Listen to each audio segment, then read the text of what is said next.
ஆமா பெரிய டீச்சர் இவ போடி வேலைய பாத்து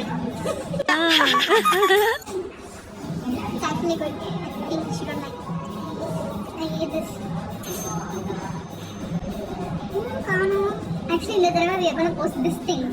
Yeah, boy. My boost ID. உன்னத்தான பார்த்துக்க நான் இங்க காத்திருக்கேன் நெஞ்சு ஏங்கிருக்க உன்னை பார்க்க வானத்தை தாண்டியும் வந்து என் காதல காமிப்பேன் நான் என் மூச்சவ பேச்சவ பேசலும் ஒழுங்கவ எனக்குள்ள கலக்குற ஆக்சிஜன் அளவ யார்